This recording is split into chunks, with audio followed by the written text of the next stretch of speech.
menurut Bapak seberapa penting sih peran advokat dalam berlangsungnya proses hukum di negara kita ini?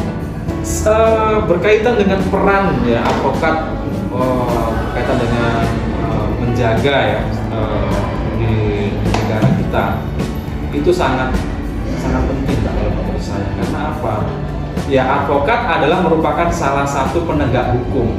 Kita bisa bayangkan apabila di negara kita ya, itu tidak ada seorang pengacara, tidak ada seorang advokat, di mana secara legal standingnya seorang pengacara itu dia melakukan berbagai bantuan hukum atau jasa hukum kan begitu.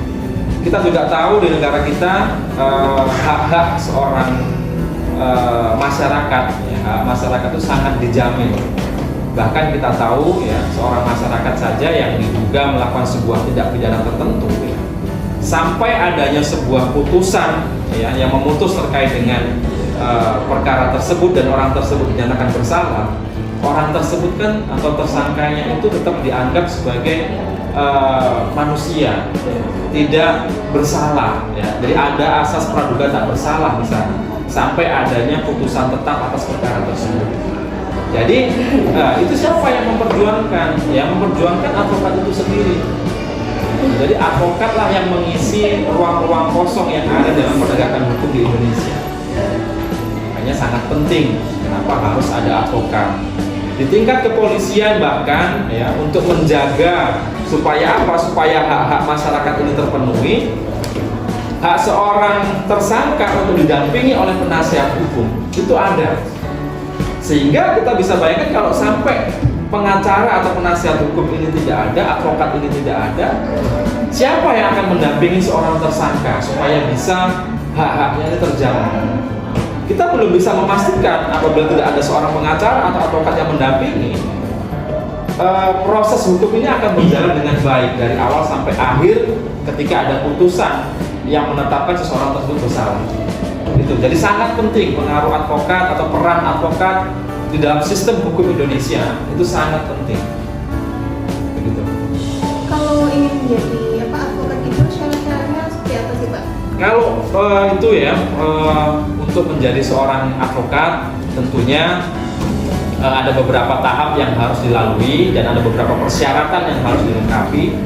Salah satunya ya berkaitan dengan tahapnya itu harus mahasiswa setelah selesai mengikuti pendidikan S1 ya, seorang mahasiswa tersebut, lulusan fakultas hukum tersebut harus mengikuti yang namanya pendidikan khusus profesi advokat atau PKPA. Nah, kemudian setelah PKPA ini selesai dilaksanakan ya, itu ada yang namanya UPA, ujian profesi advokat. Ya, jadi setelah PKPA, setelah ada pendidikannya, kemudian ikut UPA-nya atau ikut ujiannya. Setelah dinyatakan lulus pada tahap ujian profesi, seorang calon advokat harus melakukan atau harus menjalankan magang selama kurang lebih 2 tahun. Jadi setelah UPA harus magang 2 tahun untuk bisa akhirnya disumpah atau diangkat menjadi seorang pengacara atau advokat oleh pengadilan tinggi.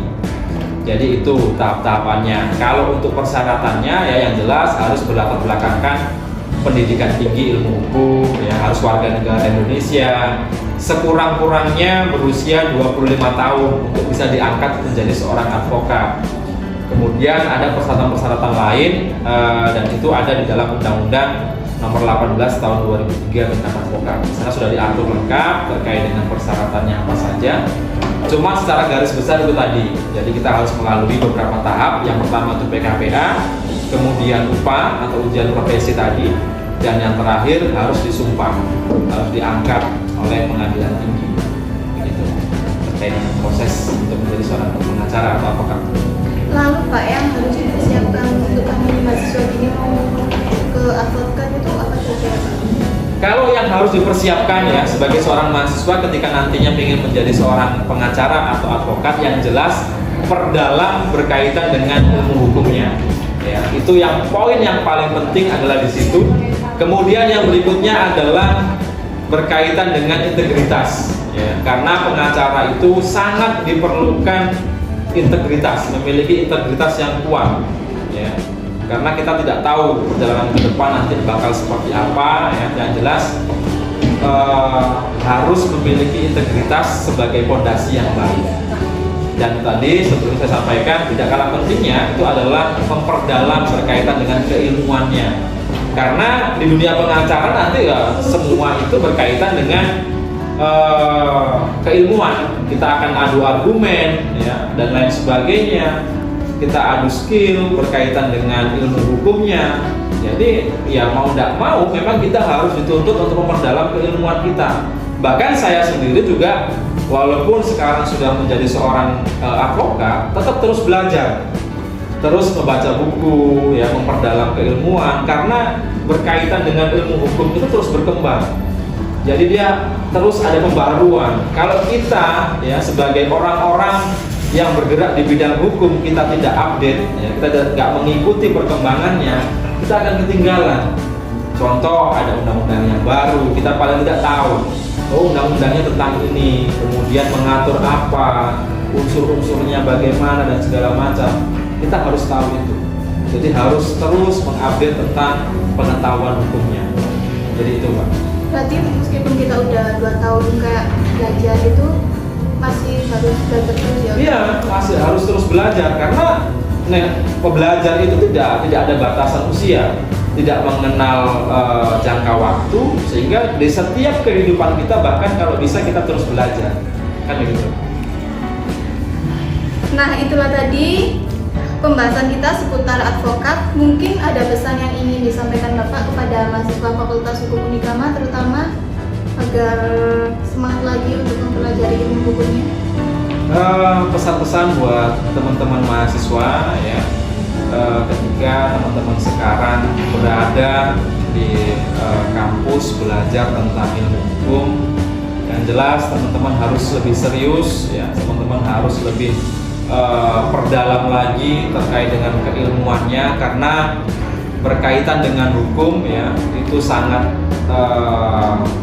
perkembangannya sangat cepat. Kalau kita tidak terus mengikuti, seperti saya sampaikan sebelumnya tadi, kita akan ketinggalan. Sementara orang lain sudah jauh melangkah, kita hanya stagnan di situ saja. Tapi itu semua juga harus didampingi, ya, atau diikuti dengan teman-teman harus memiliki integritas yang baik.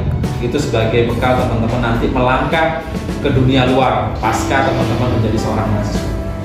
Mungkin itu, Pak. Ya, terima kasih Pak Del sudah Sama-sama. meluangkan waktunya untuk podcast hari ini, dan sampai jumpa di podcast lagi.